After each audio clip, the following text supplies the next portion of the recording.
Hi masters for you మీకోసం ఛానల్కి స్వాగతం సుస్వాగతం. ముందుగా మన జగద్గురువైన బ్రహ్మర్షి పితామహ పత్రిజీ గారికి మన గురుమాతగా నా ఆత్మ ప్రణామాలు మాస్టర్స్.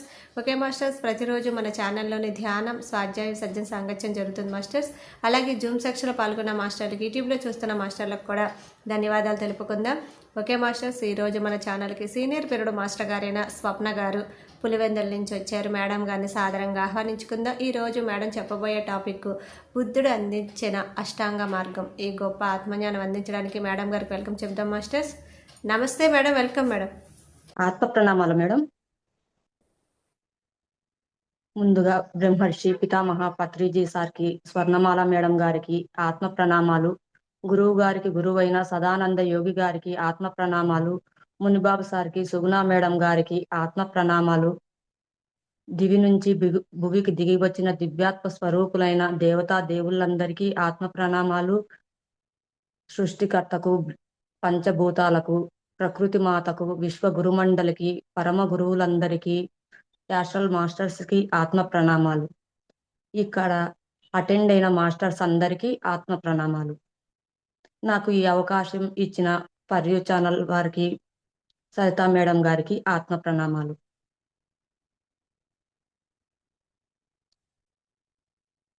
ఈ మనం ధ్యానంలో కూర్చుందాం మాస్టర్స్.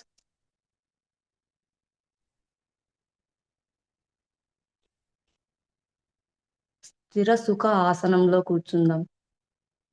స్థిరము అనగా కదలకుండా నిశ్చలంగా కూర్చోవటం. సుఖము అనగా శరీరంలో ఎటువంటి బిగింపు లేకుండా, అంటే శరీరంలో కాళ్ళు, చేతులు, మెడ, భుజాలు అన్నింటినీ ఫ్రీగా, లూజ్గా ఉండేటట్లు కూర్చుందాం. ఆసనం అనగా పద్మాసనంలో కానీ సుఖాసనంలో కూర్చుందాం. చేతుల్లో చేతులు పెట్టుకొని, వ్రేళ్లలో వ్రేళ్లు పెట్టుకొని, కళ్ళు రెండు మూసుకొని, రెండు కనుబొమ్మల మధ్య శ్వాస మీద ధ్యాసను పెట్టుకొని కూర్చుందాం మాస్టర్స్. కింద కూర్చోలేని వారు సోఫాలో కానీ, చైర్లో కూర్చున్న వారు పాదాలు రెండు క్రాస్ చేసుకొని కూర్చుందాం.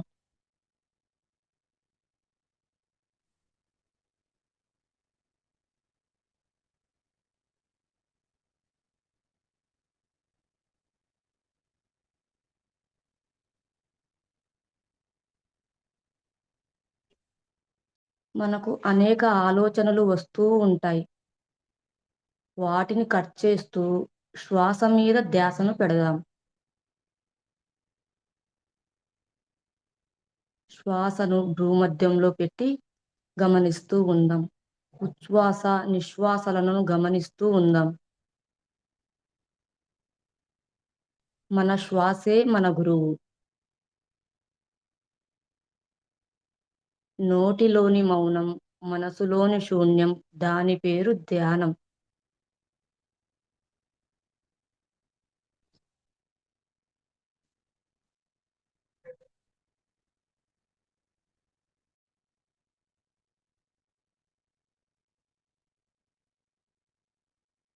మనం పిరమిడ్లను ధరిస్తాం మాస్టర్స్. పిరమిడ్లను ధరించడం వలన మూడు మూడింతల శక్తి మనకు వస్తుంది. పిరమిడ్ల కింద కానీ, లేకపోతే పిరమిడ్ క్యాప్ను కానీ, పిరమిడ్లలో కానీ కూర్చొని ధ్యానాన్ని చేద్దాం. దీని వలన మనకు మూడింతల శక్తి మనకు వస్తూ ఉంటుంది.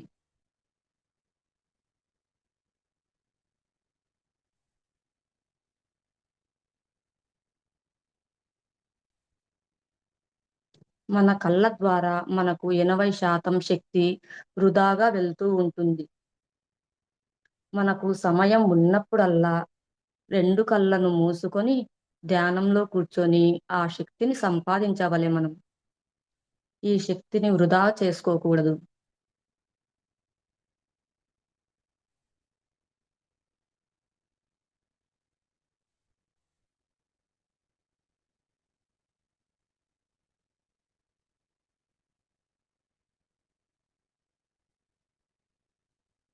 శ్వాస ద్వారా, ధ్యాస ద్వారా ఏకం కావలే. ఆలోచనలు తగ్గుతూ తగ్గుతూ మనసు శూన్యం అవుతూ ఉంటుంది. ఈ ఆలోచన రహిత స్థితిలో బ్రహ్మరంధ్రం నుండి విశ్వమయ ప్రాణశక్తి శరీరంలోనికి ప్రవేశించినప్పుడు 2,72,000 నాడుల ద్వారా ప్రవేశించి మనకు నాడీ మండల శుద్ధి జరుగుతూ ఉంటుంది.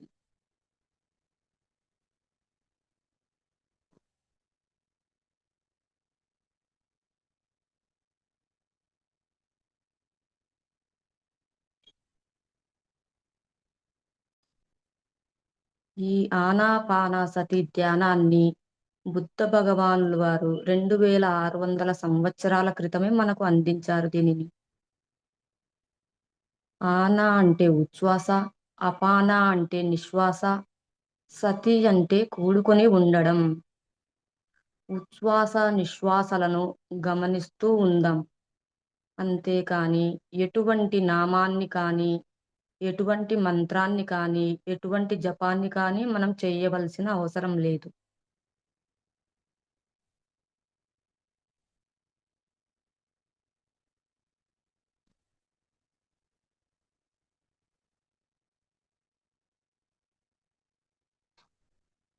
విశ్వమయ ప్రాణశక్తి మన శరీరంలోనికి ప్రవేశించినప్పుడు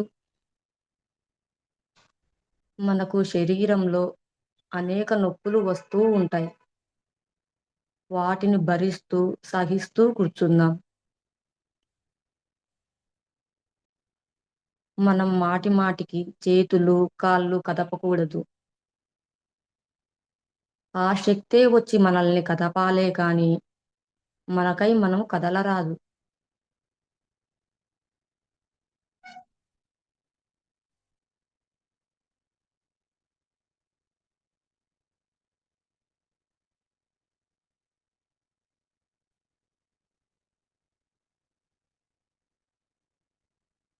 నాడీ మండల శుద్ధి అంటే నాడీ మండల శుద్ధిలో ఉన్న సరికాని పాపకర్మలను ఈ విశ్వమయ ప్రాణశక్తి దగ్ధం చేస్తూ ఉంటుంది.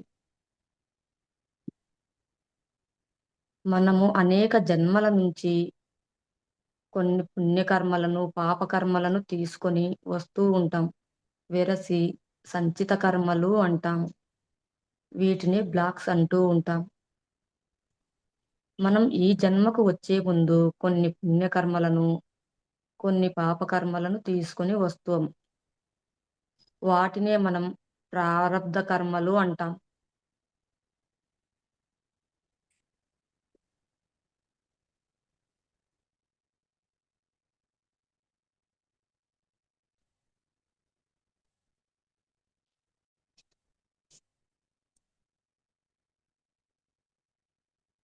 నాడీ మండల శుద్ధి జరిగేటప్పుడు శరీరంలో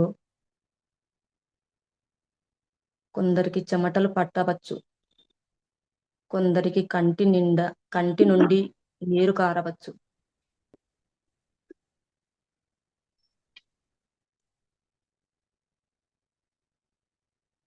ఆవలింతలు వస్తూ ఉండవచ్చు. ఇంకా తుమ్ములు వస్తూ ఉండవచ్చు. మనకు ఏమి జరుగుతూ ఉన్నా కూడా వాటిని మనం గమనిస్తూ కూర్చుందాం. ఇంకా తల భాగం క్రిందకు వంగుతూ ఉండవచ్చు. తల గిరగిరా తిరుగుతూ ఉండవచ్చు.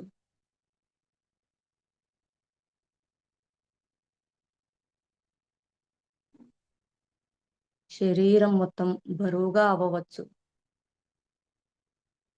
కొందరికి తేలికగా ఉండవచ్చు.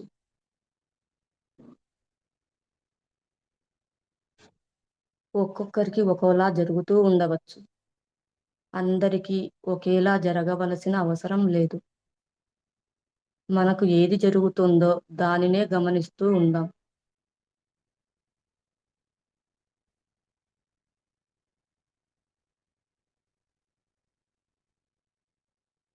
తల మొత్తం బరువుగా అవుతూ ఉండవచ్చు. తల మీద బండ పెట్టినట్లు భారంగా ఉండవచ్చు.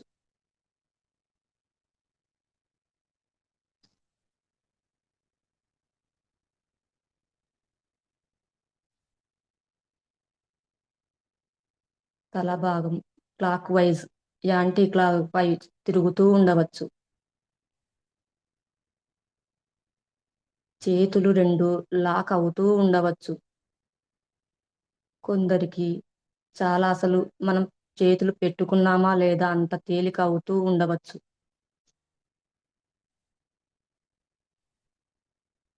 చెవుల నుంచి వేడి గాలులు బయటికి వస్తూ ఉండవచ్చు.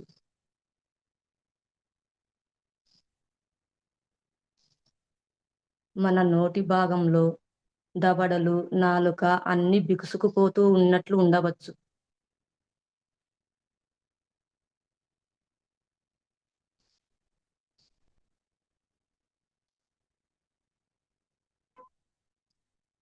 చిన్న ప్రేగులు, పెద్ద ప్రేగులు కడుపు మొత్తం లాగుతున్నట్లు, తిప్పుతున్నట్లు ఉండవచ్చు.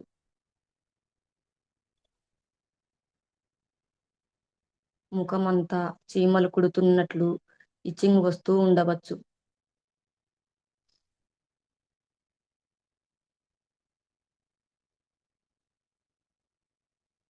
ఏమి జరిగినా కూడా అన్నిటినీ మనం గమనిస్తూ ఉందాం. ఇంకా చెవుల నుంచి వేడి గాలులు కూడా వస్తూ ఉండవచ్చు.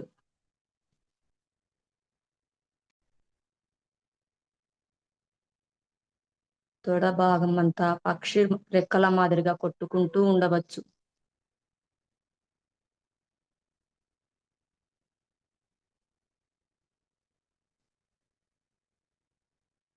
ఇంకా కొందరికి ఈ తల భాగం అంతా శక్తి వస్తూ ఉన్నట్లు ఉండవచ్చు. మన నుదురు చంద్రబింబంలా మెరుస్తూ ఉండవచ్చు.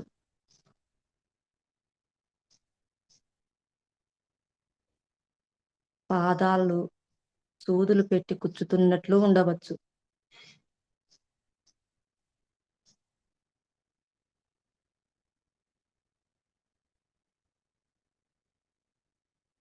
ఇంకా మనలో నుంచి ఒక పొగలాక బ్లాక్ గా అంతా వెళ్తూ ఉండవచ్చు. మనకు ఏమి జరుగుతూ ఉన్నా అన్నింటినీ సాక్షిగా గమనిస్తూ ఉందాం.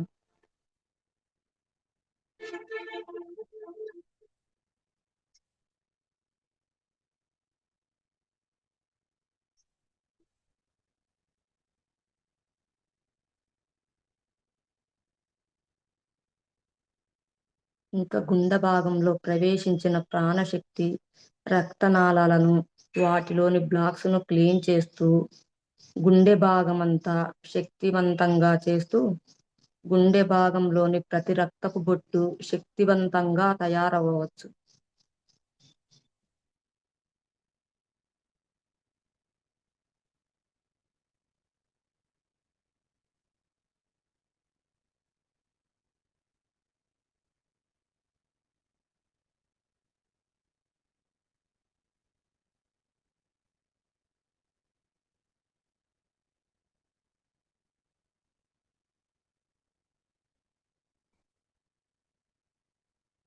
ఇంకా శ్వాస మీద ధ్యాస పెట్టగా పెట్టగా మనకు దివ్యచక్షు ఉత్తేజితం అవుతూ ఉంటుంది.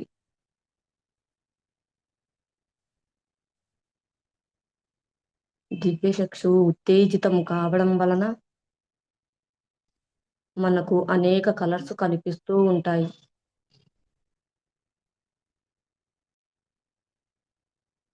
పరమ గురువులు కనిపిస్తూ ఉండవచ్చు. ప్రకృతి కనిపిస్తూ ఉండవచ్చు. ఇంద్రధనస్సు వలె కలర్లు కనిపిస్తూ ఉండవచ్చు.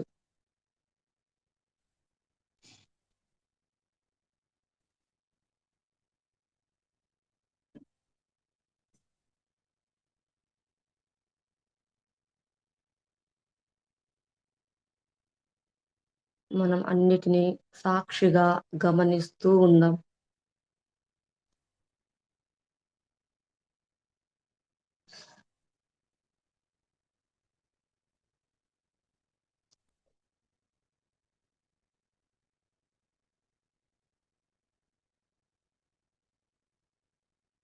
మనకు స్థూల శరీరం నుంచి సూక్ష్మ శరీరం, బయటకు వచ్చినప్పుడు మనకు భయం కలగవచ్చు, కానీ భయపడవలసిన అవసరం లేదు.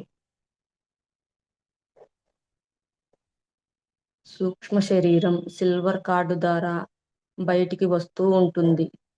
వస్తూ అగ్ని నుండి వస్తూ ఉండవచ్చు. అనేక ప్రదేశాలు చూస్తూ ఉండవచ్చు.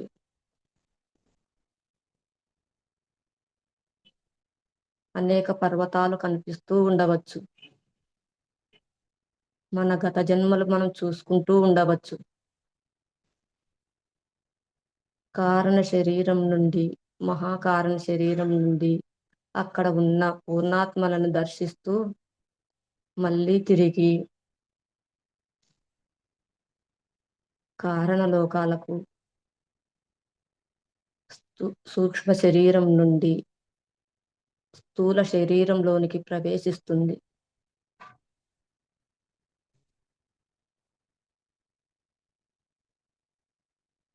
ఇలా ప్రవేశించడం వలన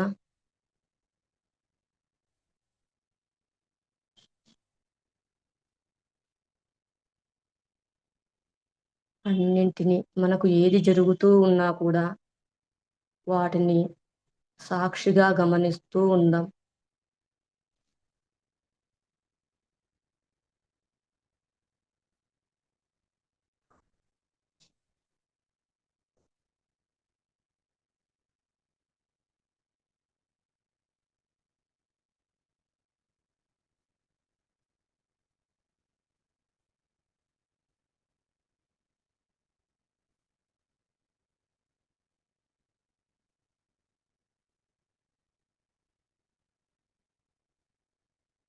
ఫైవ్ సెకండ్స్ మాస్టర్స్.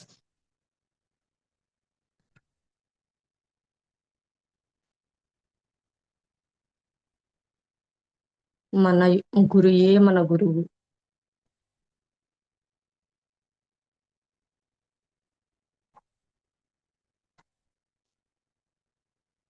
నెమ్మది నెమ్మదిగా నెమ్మదిగా రెండు చేతులను విడతీస్తూ చేతి కొసవేళ్లను రెండు కళ్ళ మీద పెట్టుకుందాం మాస్టర్స్.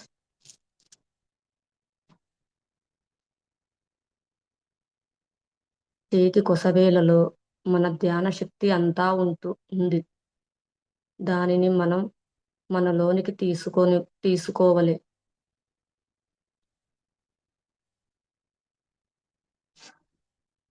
నెమ్మదిగా చేతులను తీస్తూ రెండు అరచేతులలో చూసుకుంటూ హాయిగా కళ్ళు తెరుద్దాం మాస్టర్స్.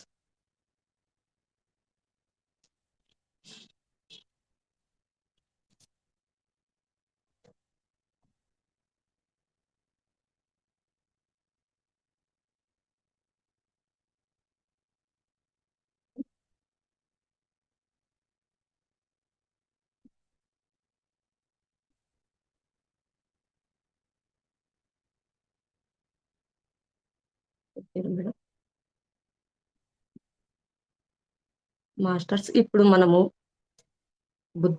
బుద్ధుడు చెప్పిన అష్టాంగ మార్గం గురించి మనం తెలుసుకుందాం. ఈ అష్టాంగ మార్గాన్ని ముందు బుద్ధుడు మనకు జీవిత సత్యాలను చెప్పాడు. అవి ఏంటివంటే 4 ఆర్య సూత్రాలను చెప్పారు. దుఃఖం అంతటా ఉంది. ఈ దుఃఖం తృష్ణ వలన ఏర్పడుతుంది. తృష్ణ అవిద్య వలన వస్తుంది. అష్టాంగ మార్గమే అవిద్యా నాశకారి. మొదట దుఃఖం గురించి మనం తెలుసుకుందాం. దుఃఖం అన్ని చోట్ల ఉంది.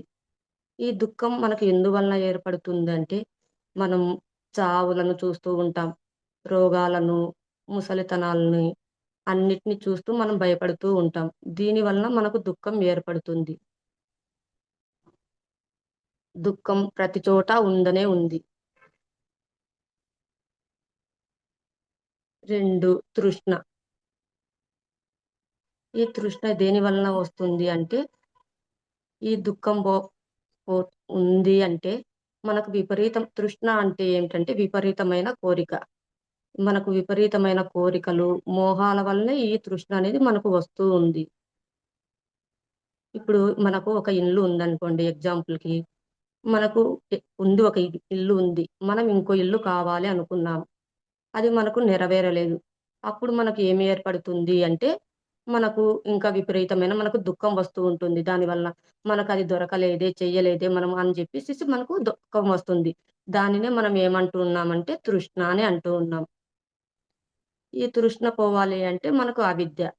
ఏం విద్య లేకపోవడం వల్ల ఇదంతా మనకు కలుగుతోంది అంటే, ఆధ్యాత్మిక విద్య లేకపోవడం వల్లనే ఇదంతా మనకు జరుగుతూ ఉంది. ఈ అవిద్యను ఈ ఆధ్యాత్మిక విద్యే మనకవసరం. ఇంకా అష్టాంగ మార్గము. ఈ అష్టాంగ మార్గం ఆధ్యాత్మిక విద్య పోవాలి అంటే, మనము ఈ అష్టాంగ మార్గాన్ని అవలంబించాలి.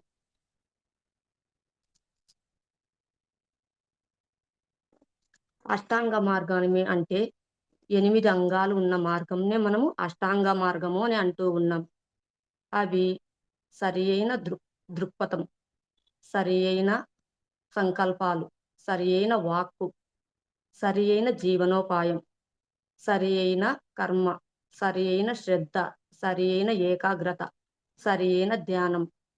మనకు బుద్ధుల వారు అన్ని సరియైన అని ఎందుకు చెప్తూ ఉన్నారంటే, సరికానివి కూడా ఉన్నాయి కాబట్టి, మనకు వాటిని సరియైనవి అని చెప్పేసి మనకు ప్రతి ఒక్కటి సరియైనవిగా ఉండాలి. సరియైనవిగా మీరు పాటించడం వల్ల, మీరు అష్టాంగ మార్గాన్ని పాటించడం వల్ల దుఃఖరాహిత్య స్థితికి మీరు చేరుతారు. ఈ దుఃఖరాహిత్య స్థితిని పొందడం వల్ల మనం ఏం పొందుతాం? నిర్వాణం పొందుతాం.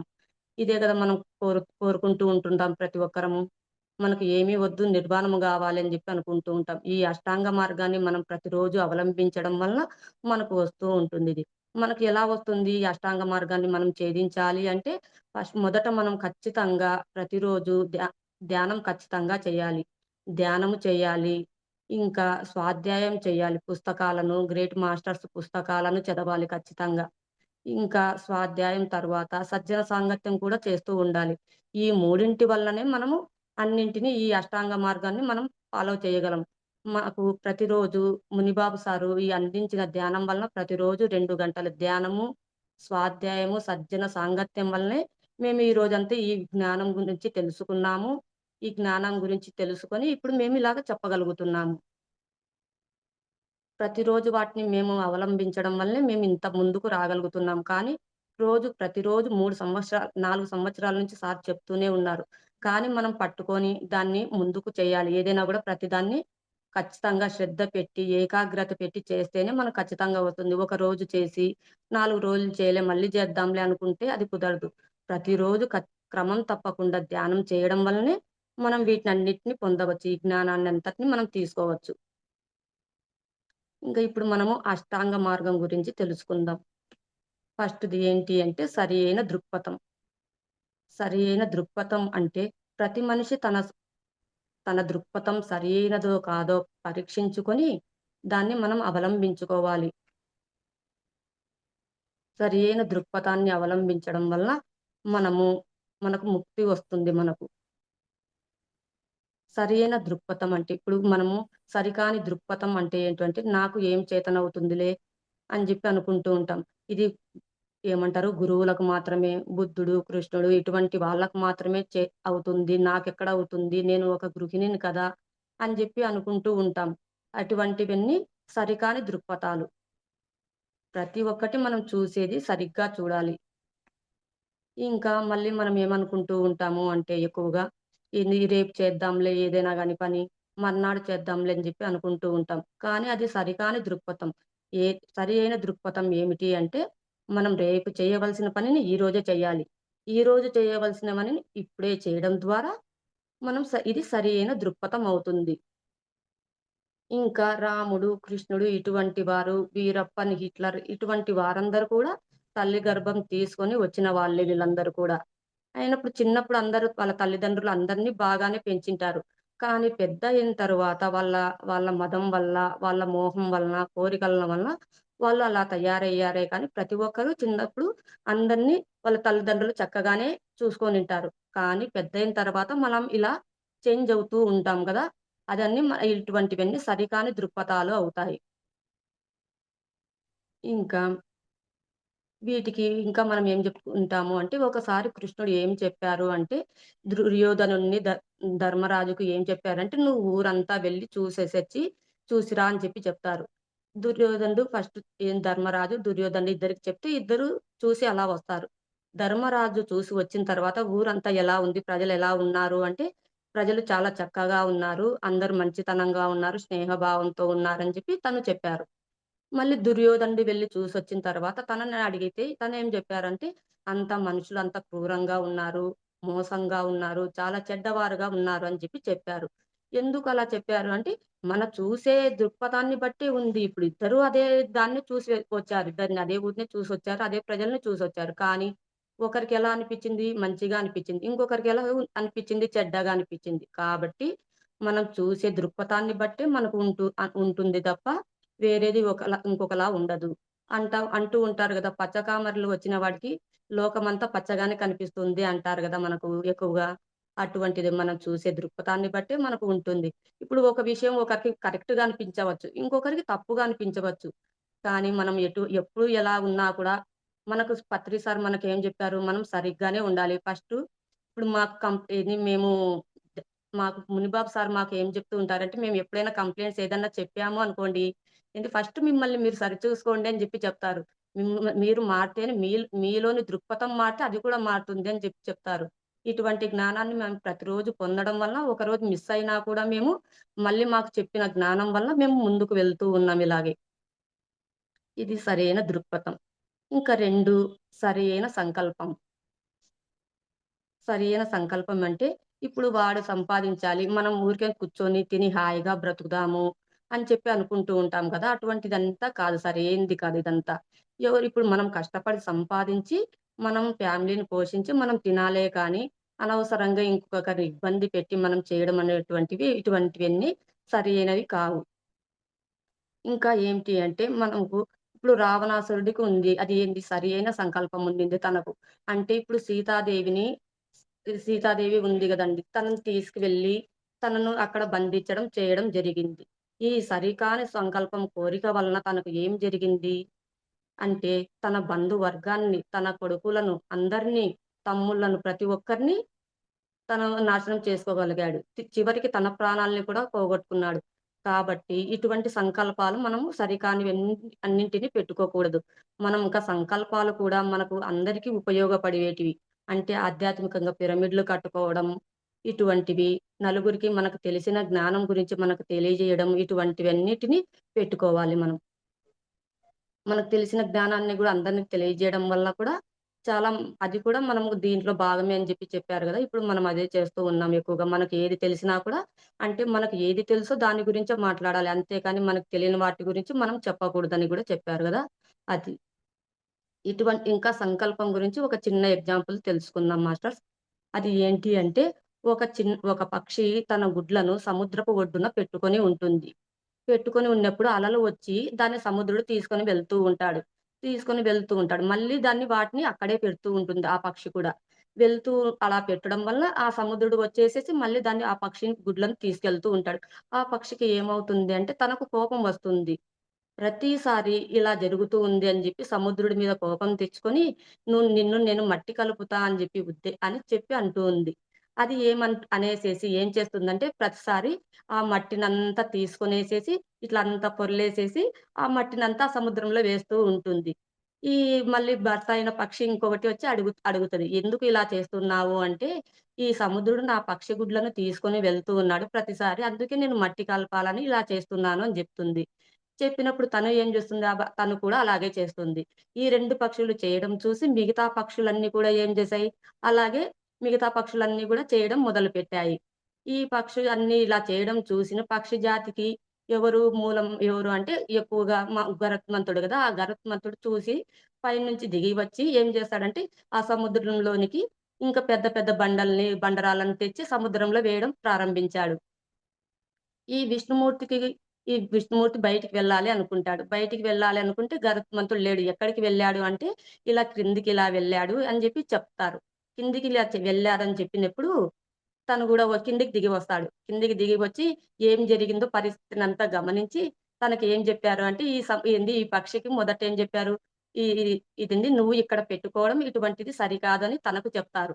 మళ్ళీ ఈ సముద్రుడికేం చెప్తాడు, నీవు తీసుకెళ్ళిన పక్షి గుడ్లనన్నీ తీసుకొచ్చి తనకిచ్చేసేయ్ అని జెప్పి చెప్తారు. అలాగా ఇప్పుడు చూడండి ఆ పక్షికి తన ఎంత సంకల్పం ఇప్పుడు అది తన అనుకుందా? ఇంత వల్ల ఏంది ఆ సంకల్పం అనేది ఎంత గట్టిగా ఉంది తనకు.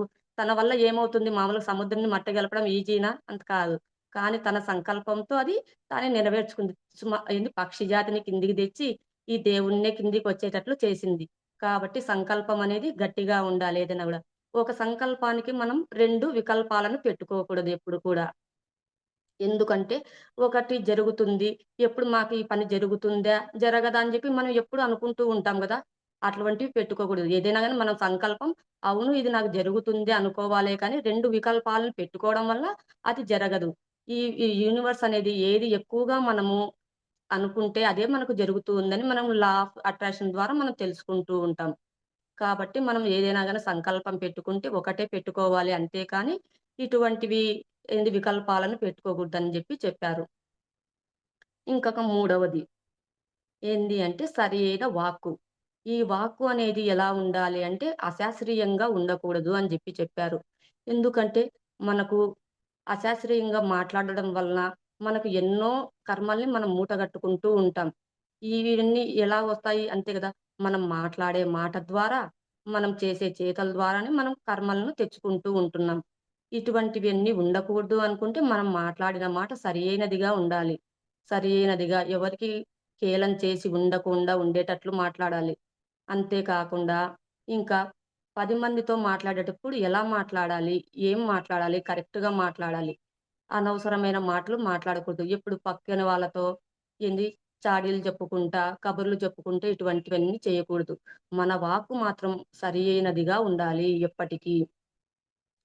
ఈ వాక్కు వల్లనే మనము ఏం తెచ్చుకుంటూ ఉంటాం. ఈ వాక్కు ఎంత శక్తివంతమైనది అంటే, మనం ఈ వాక్కు వలన మైత్రిని పెంచుకోవచ్చు. ఈ వాక్కు వలన యుద్ధాలు కూడా జరుగుతూ ఉంటాయి.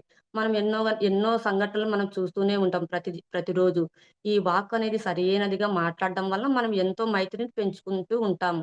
అంతేగాని ఈ మాటల వల్ల కొంచెం మనం అదే నవ్వుతూ ఆనందంగా మాట్లాడడం వల్ల అన్నిటిని ఈ పోట్లాటల నుంచి గాని, ప్రతి ఒక్క దాని నుంచి మనము బయట పడవచ్చు. కాబట్టి ఈ వాక్కు అనేది ఎలా ఉండాలంటే, చాలా శుద్ధంగా ఉండాలని మనకు పత్రిసారి తెలియజేశారు మనకు. దీనికి ఒక ఎగ్జాంపుల్ చెప్పుకుందాం. అది ఏంటి అంటే, ఒక తల్లి, కూతుర్లు ఇద్దరు ఉంటారు. ఒక తల్లి ఏం అవుతుందంటే, తనకు హెడేక్‌గా ఉండి, తలనొప్పిగా ఉండి ఇంటికొచ్చి పడుకుంటుంది. తను పడుకున్నప్పుడు చిన్న పాప ఆడుకుంటూ, తను పాడుకుంటూ ఉంటుంది. ఆ పాడుకుంటూ ఉన్నప్పుడు ఆ తల్లి ఏం చెప్తుంది అంటే, "నువ్వు ఇలా గట్టిగా పాడడము చిరాకుగా ఉంది, చెండాలంగా పాడుతున్నావు" అని చెప్పి తననంటుంది.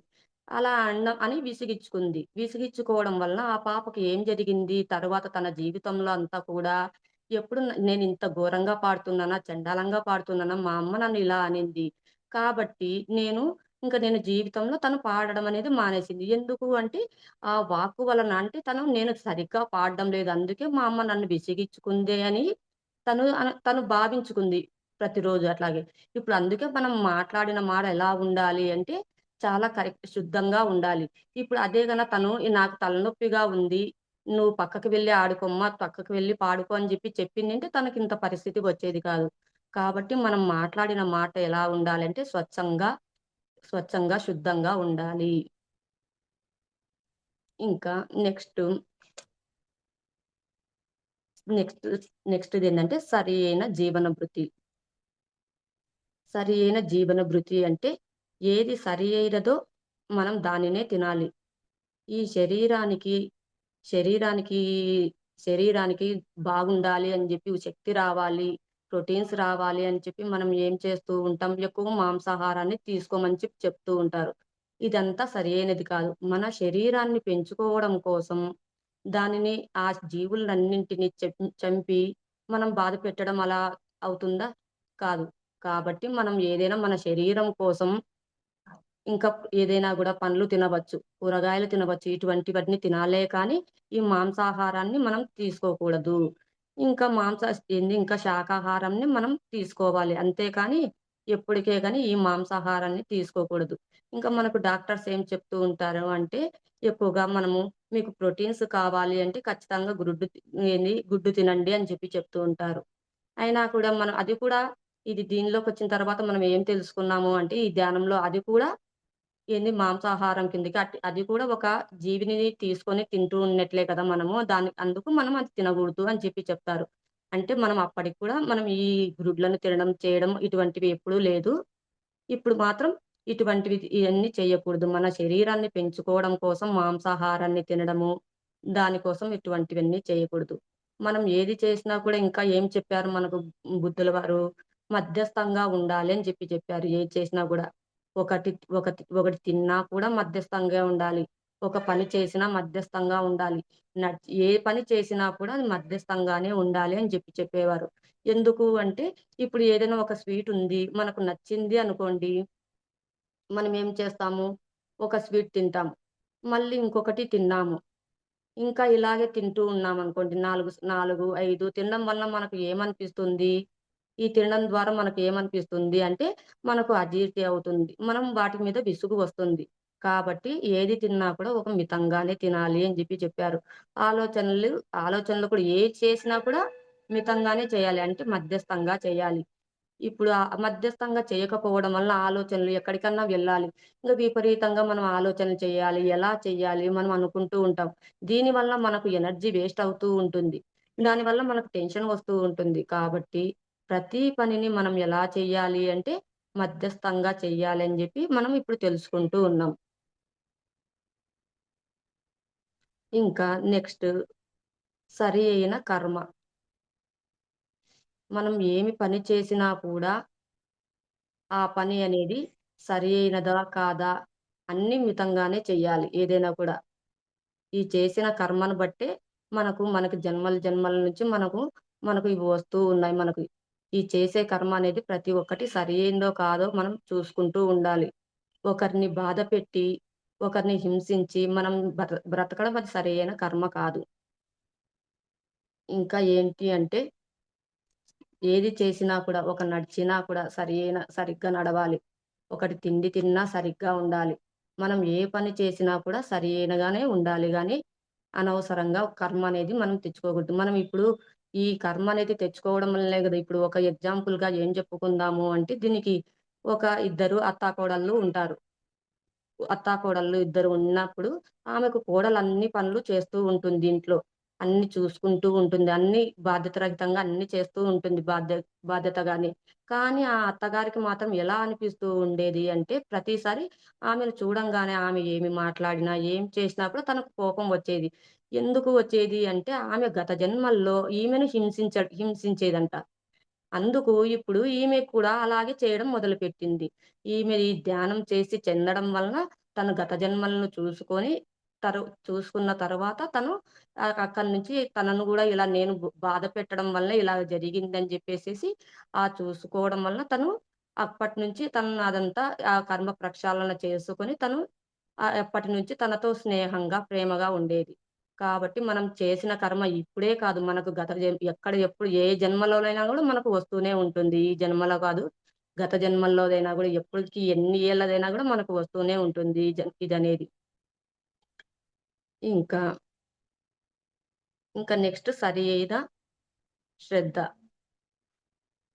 అంటే ఏం పని చేసినా కూడా మనం ఎలా చేయాలి? శ్రద్ధ పెట్టి చేయాలి. ఈ శ్రద్ధ మనకు లేకపోతే మనం దాన్ని పొందగలమా? పొందలేము. ఉదాహరణకు మనము ఒక సంగీతాన్నే నేర్చుకోవాలి అనుకున్నాము. ప్రతిరోజు సంగీతం రావాలి అంటే మనం ఏం చేయాలి? ప్రతిరోజు మనం వెళ్లి శ్రద్ధగా క్లాసులకు ఫస్ట్ అటెండ్ కావాలి. అటెండ్ అయిన తర్వాత మళ్ళీ ఏం చేయాలి? అటెండ్ అయిన తర్వాత ప్రతిరోజు చెప్పే పాఠాన్ని మనం సరిగ్గా వినాలి. సరిగ్గా వినడం ద్వారా మళ్ళీ తర్వాత వచ్చి వాటిని మనము ప్రాక్టీస్ చేయడం ద్వారానే వస్తుంది. మనకు అంతేకానీ అది ఎలా వస్తుంది? రాదు గదా! మనకు ప్రతీదీ శ్రద్ధ అనేది పెట్టడం ముఖ్యం ప్రతి పని మీద. ఈ శ్రద్ధ అనేది లేదు అనుకోండి మనం ఎలా వింటాం? ఇప్పుడు ఎవరైనా ఏదన్నా ఒక పని చెప్పి పోయుంటారు. మనం అది సరిగ్గా వినుండం. అంటే మైండ్ ఆబ్సెంట్ చేసుంటాం. బాడీ ఏమో ప్రెజెంట్ చేసుంటాం. అట్లున్నప్పుడు ఎలా జరుగుతుంది మనకు? అది ఏదో వినుండం. అప్పుడు ఏం జరుగుతుంది? ఒక పని చేయవలసింది ఇంకో పని మనం చేస్తాం. కాబట్టి మనం చేసే ప్రతి పని సరిగ్గా ఉండాలి. ఇంకా ఏం జెప్తారు ఇప్పుడు క్లాస్‌లో క్లాస్‌లో టీచర్ అందరికీ ఒకే రకంగా విద్యను అందిస్తారు. కానీ కొందరికి మాత్రం ఫస్ట్ వస్తుంది. కొందరికి మాత్రం రాదు. ఎందుకు రాదు అంటే ప్రతి ఒక్కరు ఇది ఎందుకు తన గురువు చెప్పిన పాఠాన్ని శ్రద్ధగా వినాలి. శ్రద్ధగా విని ప్రతిరోజు దాన్ని విని మరి చదువుకోవడం ద్వారానే తను తను దాన్ని ఫస్ట్ మార్క్ రాగలిగే స్టేజ్‌కొస్తాడే కానీ ఎప్పుడో ఒక రోజొచ్చేది ఈరోజు స్కూలుకి 4 రోజులు స్కూలుకి రాలేదనుకోండి వాళ్ళు ఆ పాఠాలు మిస్ అవుతారు. దాన్ని వినడం మళ్ళీ తర్వాత వాళ్ళు వినకపోవడం ద్వారా ఒకటి, 2 మళ్ళీ దాన్ని చదవకపోవడం ద్వారా వాళ్ళు లాస్ట్‌కి వెళ్ళిపోతారు. కాబట్టి మనం ఏది చేసినా కూడా సరిగ్గా, శ్రద్ధగా చేయాలని మనకు చెప్తూ ఉంటారు గదా! అలా. ఇంకా దీనికి ఒకసారి ఏం చెప్తారంటే, ఒక మునీశ్వరుని దగ్గర ఒక శిష్యుడు ఉండేవాడు. ఆ శిష్యుడికి తన చెవులు ఎలా ఉండేవి అంటే, పెద్దగా ఉండేవి చెవులు. ఆ పిల్లాడిని చూసి మిగతా శిష్యులంతా హేళన చేస్తూ ఉండేవారు ఎప్పుడు. హేళన చేస్తూ ఉంటే ప్రతి పా ఆ బా ఆ పిల్లవాడు బాధపడి, "నేను ఇక్కడ ఉండను గురువుగారు, నేను వెళ్ళిపోతాను" అని చెప్పారంట.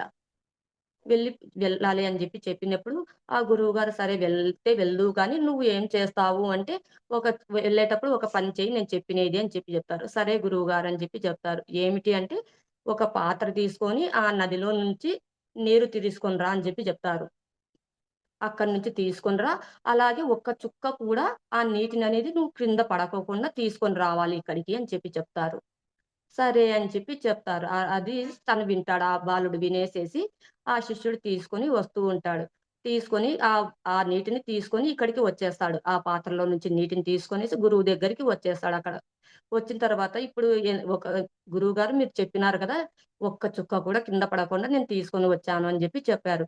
ఇది ఎలా చేశావు అంటే, మీరు చెప్పారు గదా గురువుగారు నాకు మీరు శ్రద్ధగా ఈ నీరు ఒక్క చుక్క గూడా కింద పడకుండా తీసుకురమ్మన్నారు కాబట్టి నేను దాన్ని ఇలా చేశాను అన్నారు. మరి అప్పుడు నువ్వు వచ్చేటప్పుడు దారిలో మీ ఫ్రెండ్స్ ఇప్పుడు శిష్యులున్నారు గదా! మిగతా శిష్యులని నేను హేళన చేస్తున్నారు గదా! నీకది వినిపించలేదా అంటే, లేదు గురువుగారు నేనెందుకు అంటే, నాకు కేవలం మీరు చెప్పినది మాత్రమే మైండ్‌లో ఉంది. ఇంకొకటి లేదు. కాబట్టి నేను ఈ పని చేయగలిగాను అని జెప్తారు. కాబట్టి నువ్వు జీవితంలో ఇటువంటి వాటిని పాటించాలి. వాళ్ళు ఎవరనుకున్నా, ఏమనుకున్నా గూడా మనకది సంబంధం లేదు. మనం చేసే పనిని శ్రద్ధగా చెయ్యి అని చెప్పడం వలన ఆ బాలుడు దాన్ని సంతోషించి అప్పటినుంచి ఇంక అతను బాధపడడం అనేది మానేశాడు. ఇంకొకటి ఇంకొకటి ఏంటి అంటే 2 కాదు పొరపాటు. మళ్ళీ సరి అయిన ఏకాగ్రత. సరి అయిన ఏకాగ్రత అంటే, మనం టీచర్ చెప్తూ ఉంటారు. టీచర్ చెప్తూ ఉన్నప్పుడు మనం సరిగ్గా వినాలి. చెప్పేవాళ్ళు ఏకాగ్రతగా చెప్తూ ఉన్నప్పుడు, వినేవాళ్ళు కూడా శ్రద్ధగా విన్నప్పుడు మాత్రమే అది కరెక్ట్‌గా ఉంటుంది. అంతేగాని మనం ఏదైనా గూడా ఏకాగ్రత లేదు అనుకోండి, మనం అక్కడ ఏమైనా జరగవచ్చు. ఇప్పుడు మనం వంటనే చేస్తూ ఉంటాం ఎగ్జాంపుల్‌కి. మనం వంట చేస్తున్నప్పుడు ఏం జరుగుతుంది? సరైన ఏకాగ్రత లేకోకుండా మనకు ధ్యాస ఎక్కడో ఉందనుకోండి, మనకి ఏమైనా జరగవచ్చు. ఉదాహరణకు డ్రైవింగ్ చేస్తూ ఉన్నామే అనుకోండి.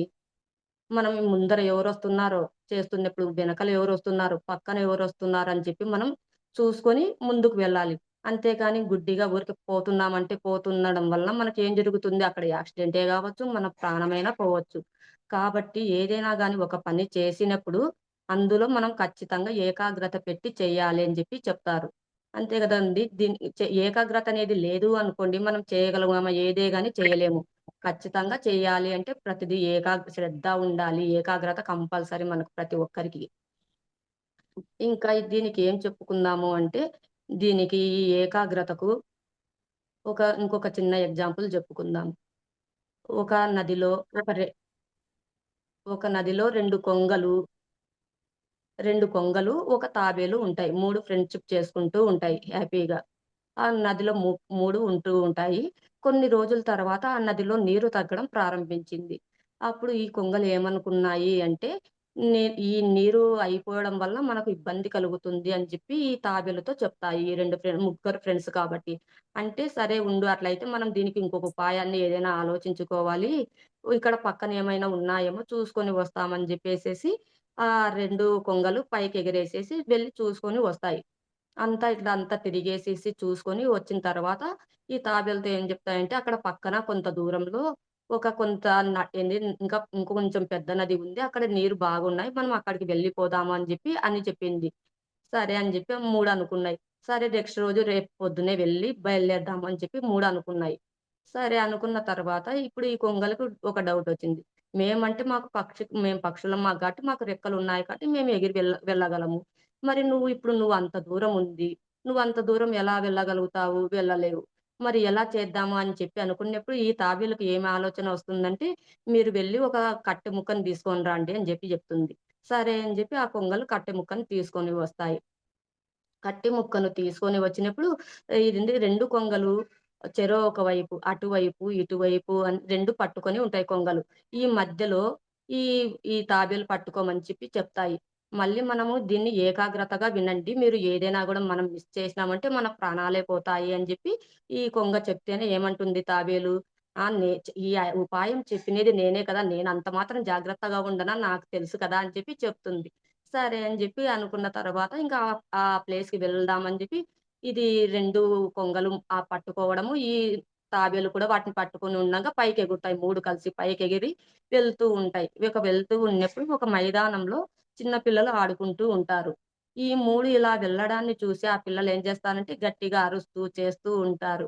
ఈ తాబేలేమనుకుంటుంది, ఏంటో పిల్లలు అంతగా కోలాహలంగా ఎగురుతున్నారు, చేస్తున్నారు, ఏందో అరుస్తున్నారు అని చెప్పాలని నోరు తెరిచింది. నోరు తెరచడం వల్ల ఏం జరిగింది? అది పైనుంచి కిందికి పడిపోవడం వల్ల తన ప్రాణాల్ని పోగొట్టుకుంది. చెప్పినేది తనే. నేనంత శ్రద్ధగా ఉండనా? నేనంత ఏకాగ్రతతో ఉంటాను అని తను చెప్పింది. కానీ ఏం చేసింది? అది మిస్ అయిపోవడం వల్ల తన ప్రాణాలనే పోగొట్టింది. కాబట్టి మనం ఏదైనా గూడా ఒకటి చేసినాము అంటే, ఒక పని చేసేటప్పుడు మనం ఏకాగ్రతతో ఉండాలి అని ఇది చెప్పారు. ఇంకా కూడా ఇంకొకటి ఏమిటి అంటే ఇంకొకటి ఇంకా ఏం ఏంటంటే ఒకసారి ఇప్పుడు ద్రోణాచార్యుడు కౌరవులకు, పాండవులకు అందరికీ విలువిద్య నేర్పిస్తూ ఉంటారు. నేర్పిస్తూ ఉన్నప్పుడు ఏం చెప్పారు అంటే, "ఇక్కడ ఒక చెట్టు ఉంది. దాని మీద మీకు మీకు ఏం కనిపిస్తుందో చూడండి" అని చెప్పారు. ఇప్పుడు ఒక్కొక్కరికి ఏం కనిపించిందని జెప్పారు. ఒకరు పండు కనిపించిందని జెప్పారు. ఒకరు కాయ కనిపించిందని జెప్పారు. ఒకరు కొమ్మ కనిపించిందని జెప్పారు. ఒకరు రెమ్మ కనిపించింది ఇలా చెప్పారు. ఒక్కొక్కరికి వాళ్ళు ఏ దృష్టిలో చూసారో వాళ్ళకవన్నీ కనిపించాయి. చివరికి ఈ అర్జున్‌ని చూడమని చెప్పారు. అర్జున్‌ని చూడు అని అన్నప్పుడు ఏం కనిపించిందంటే, పక్షి యొక్క గుడ్డు మాత్రమే కనిపించింది. అంటే తన దృష్టి అంతా ఏది ఉందో దాని మీదే ఉంది. మిగతా వారికంతా ఏంది ఉంది గాని శ్రద్ధ ఉంది. అయితే ఏకాగ్రత అనేది లేదు కావడం వల్ల ఒక్కొక్కరికి వాళ్ళకి ఏవి దృక్పథంలో వాళ్ళకుందో అవి మాత్రమే కనిపించాయి. ఈ అర్జునుడికి మాత్రం పక్షి గుడ్డు మాత్రమే కనిపించింది. కాబట్టి అటువంటిది అర్జునుడికి చాలా విలువిద్యలో అందుకే అంత ధనుర్ధారి అయినాడు. అంత ఏకాగ్రత ఉంది కాబట్టే. ఇంకొకటి నెక్స్ట్ మనం చివరిది సరి అయిన ధ్యానం గురించి తెలుసుకుందాం. సరి అయినదే అని ఎందుకంటూ ఉన్నామంటే, సరికాని ధ్యానాలు కూడా ఉన్నాయి. సరికాని ధ్యానాలు అంటే, మనము నామస్మరణ చేయడం, మంత్రోచ్చారణ చేయడం, జపాలు చేయడం, ఇటువంటివన్నీ చేస్తూ ఉంటాం. ఈ ధ్యానం చేయడం వల్ల ఎలా అనిపిస్తుంది అంటే, మనం చేస్తూ ఉంటాం. అయితే మనకు ఇవన్నీ చేయడం వల్ల ధ్యాసంతా ఎక్కడుంటుంది? నేను సరిగ్గా చేశానా లేదో, 108 అయిపోయాయో లేదో, నేను తక్కువ చేశానో, ఎక్కువ చేశానో, ఈ నామస్మరణ మీదే ఉంటుంది. మనకు ఎప్పటికి కూడా మనసనేది శూన్యం ఎప్పుడవుతుంది? ఎంతసేపు ఉన్నా కూడా దాని మీదే దృష్టి అంతా మనం పెట్టుకున్నాము. దాని మీదే దృష్టి పెట్టుకున్నప్పుడు మనము మనసు శూన్యాన్ని ఎప్పుడు చేసుకుంటాం? చేసుకోలేము. కాబట్టి మనకు పత్రి సార్ మనకు దీన్ని ఏమందిచ్చారంటే, మనకు 2 కనుబొమల మధ్య శ్వాస మీద ధ్యాస పెట్టి చేయగా మనము మనం చెయ్యాలి అని చెప్పారు. ఇంకా ఇలా చెయ్యడం ద్వారా మనకు ఏం జరుగుతుంది? ఆలోచనలు తగ్గిపోతాయి. ఆలోచనలు తగ్గిపోవడం ద్వారా మనకు అన్నీ ఆలోచనలు తగ్గడం ద్వారానే గదా! మనసు శూన్యం చేసుకొని, మనం నాడీ మండల శుద్ధి చేసుకొని, మనం వీటినన్నిటిని బయట పడ్డాము. మనము ఎలా పడ్డాము? ఇంతే గదా! కాబట్టి చేసేటప్పుడు ధ్యానాన్ని సరిగ్గా చెయ్యాలి. ఏ పని చేసినా కూడా సరిగ్గా చేయాలి. ఇంకా ఏంటి గాదు ఇది ధ్యానంతో పాటు మనం ప్రతిరోజు స్వాధ్యాయం చేయాలి. స్వాధ్యాయము అంటే ప్రతి ఒక్కరి పుస్తకాలను చదవడం ద్వారా మనం ఆ జ్ఞానాన్ని పొందవచ్చు. ఆ జ్ఞానాన్ని ఇప్పుడు మనం ఎలా తీసుకుంటూ ఉంటాం. ఇప్పుడు ఒక్కొక్క గ్రేట్ పుస్తకాలు ఎన్నెన్ని ఉన్నాయి. మనం దాంట్లో తీసుకోవడం ద్వారా ఒక్కొక్క మాస్టరు ఒక్కొక్క విషయాన్ని మనకు అందిస్తూ ఉంటారు. మనం వాటిని ప్రతి ఒక్కదాన్ని మనం తీసుకొనేసి మనం ఆచరణలో పెట్టుకోవాలి. ఆచరణలో పెట్టుకోలేదు అనుకోండి మళ్ళీ దాని వల్ల ఏ లాభము ఉండదు. ప్రతిరోజు ధ్యాన సాధన చేయాలి. ఈ వింటున్న పాఠాలను మనం ఆచరణలో పెట్టుకోవాలి. ఇంకా సజ్జన సాంగత్యం కూడా కంపల్సరీ అని చెప్పారు. సజ్జన సాంగత్యం అంటే ఇప్పుడు మనకు ఎక్స్‌పీరియన్స్‌లు వచ్చింటాయి. వేరే వాళ్ళకు కొన్ని ఎక్స్‌పీరియన్సెస్ వచ్చింటాయి. అన్నింటిని మనం వినడం ద్వారా మనము ఇంకా మనకు కొన్ని సార్లు మనం ఏమనుకుంటూ ఉంటాము ఎక్కువగా మనము షేర్ చేయలేకున్నాం, చెప్పలేకుంటాం. కానీ ఈ సజ్జన సాంగత్యం ద్వారా ఒకరి అభిప్రాయాలు ఒకటి మనం తెలుసుకోవడం, వాళ్ళ వచ్చిన ఎక్స్‌పీరియన్స్‌ల గురించి మనం తెలుసుకోవడం, మనం వచ్చిన దాని గురించి ఇంకొకరు తెలుసుకోవడం, ఇటువంటివన్నీ జరుగుతూ ఉంటాయి. కాబట్టి ఈ సజ్జన సాంగత్యం అనేది కంపల్సరీ. ఇంకా ఈ ధ్యానంలోకి వచ్చిన తర్వాత నేను మొదట చెప్పలేదు ఇదంతా. ఏది అంటే నేను ఈ ధ్యానంలోకి వచ్చిన తర్వాతనే ప్రతిరోజు ధ్యానం ఫస్ట్ చేసేదాన్ని కొద్దిసేపు. మళ్ళీ కొన్ని రోజులకు మళ్ళీ టైం పెంచుకొని ఒక గంటకు చేసేదాన్ని. మళ్ళీ తర్వాత కూడా అలా చేస్తూనే ఉంటాను. మొదట ఖచ్చితంగా 2 గంటలు కూర్చోవడం, మళ్ళీ తర్వాత స్వాధ్యాయం ప్రతిరోజు వింటాము. సజ్జన సాంగత్యము చేస్తాము. ప్రతిరోజు చేయడం వలన ఇప్పుడు మాకు దృక్పథాలు ఎలా ఉండేవి అంటే మొదట అప్పట్లో ఏదైనా కూడా ఒక పని చేయాలంటే నిజంగానే అప్పుడు అంటా ఉండేది. వాళ్ళ వల్ల అవుతుందిలే మన వల్ల కాదు అని జెప్పి అలా అనుకునేదాన్ని నేను కూడా. కానీ ఈ జ్ఞానం తెలిసిన ద్వారా నాకేమనిపించిందంటే వాళ్ళకే కాదు గదా! మనం గూడా చేస్తే మనం కూడా పొందవచ్చు. అంటే ఒకరికి ముందు జరగవచ్చు. కానీ మనకు వెనకాల జరగవచ్చు. అయినా దానివల్ల ఇబ్బంది లేదు గదా! ప్రతిరోజు శ్రద్ధగా రోజు కూర్చోవడం, వినడం, చేయడం ద్వారానే మేము ఈ జ్ఞానాన్నంతా పొందగలిగాము. ఇంకా ఇంకా కూడా దీంట్లో అనేక నొప్పులు వస్తూ ఉంటాయి. అందరూ మనకింతవరకు ఏమని చెప్పారు? మనకు ధ్యానం అంటే చక్కగే కూర్చోవాలి, వంగకూడదు, చెయ్యకూడదు అని చెప్పేవారు మనకు. దీనివల్ల చాలా మనం మిస్ అయ్యేవాళ్ళం. నేను ఈ ధ్యానంలోకి రాకముందు వేరే వాళ్ళు అలాగే చెప్తే అలాగే చేశాను కొన్ని రోజులు. కానీ దానివల్ల నాకు ఏ రోజు ఉపయోగం లేదు. ఇక్కడ ఈ మెడిటేషన్‌లోకొచ్చిన తర్వాత మునిబాబు సార్ జ్ఞానం ద్వారా మీరు కూర్చునేటప్పుడు ఫ్రీగా, కంఫర్ట్‌గా కూర్చోండి. మీరెలా కూర్చున్నా ఇబ్బంది లేదని చెప్పడం ద్వారా పత్రి సార్ చెప్పిన జ్ఞానాన్ని మాకందించారు. ఇప్పుడు మేము ప్రతిరోజు మాకు కూర్చోవడం వలన మొదట్లో మాకు ఎలా జరిగింది అంటే, మొదట్లో ఎక్సైజ్‌లు పడడం, కళ్ళ నుంచి ఆవలింతలు రావడం, ఏడుపు రావడం ఇటువంటివన్నీ జరిగి, మాలో నుంచి బ్లాక్స్‌నన్నిటిని మేము క్లియర్ చేసుకోగలిగాము. ఇప్పుడు ఇప్పటికి ఆలోచనలకు మాలో చాలా తేడా ఉంటాయి ప్రతి ఒక్కరికి. మనకు ఇంకా తెలియకపోవచ్చు ఈ శక్తి గురించి. కానీ మనకు లోలోపలైతే ఈ శక్తి జరుగుతూనే ఉంటుంది. ఖచ్చితంగా బ్లాక్స్‌నన్నిటిని మాస్టర్స్ క్లియర్ చేస్తూనే ఉంటారు. మనం ఏదైనా ఒక పని మొదలుపెట్టుకునేప్పుడు మాస్టర్స్ చెప్పుకొనేసి మనం మొదట స్టార్ట్ జేశాము అంటే, అది ఖచ్చితంగా వాళ్ళే ఉండి మనకు చూసుకుంటారు. ఇటువంటి నిదర్శనాలు మన జీవితంలో మనం ఎన్నో చూసుకొనే ఉంటాము మనం. కాబట్టి చేయవలసిన ధ్యానం సరియైన ధ్యానం అంటే ఇదే. Okay madam. Thank you madam. Thank you so much madam. For you మీకోసం మన ఛానల్‌కొచ్చి ఎంతో గొప్ప ఆత్మజ్ఞానం అందించిన మాస్టర్లందరికీ, స్వప్న గారికి, అన్నపూర్ణమ్మ గారికి ధన్యవాదాలు తెలుపుకుందాం మాస్టర్స్. అలాగే మాస్టర్స్ ప్రతినిత్యం ఎరుకతోటి ధ్యానం, స్వాధ్యాయం, సజ్జన సాంగత్యం చేద్దాం మాస్టర్స్. మాస్టర్స్ వైజాగ్‌కి మెగా పిరమిడ్ రావాలని పరమ గురువుల కోరిక, పత్రి గారి కోరిక, పత్రి మేడం కోరిక, మనం అందరం సంకల్ప ధ్యానం చేసి వైజాగ్‌కి మెగా పిరమిడ్ వచ్చేలా చేద్దాం masters. Thank you masters. Thank you. Thank you. Thank you.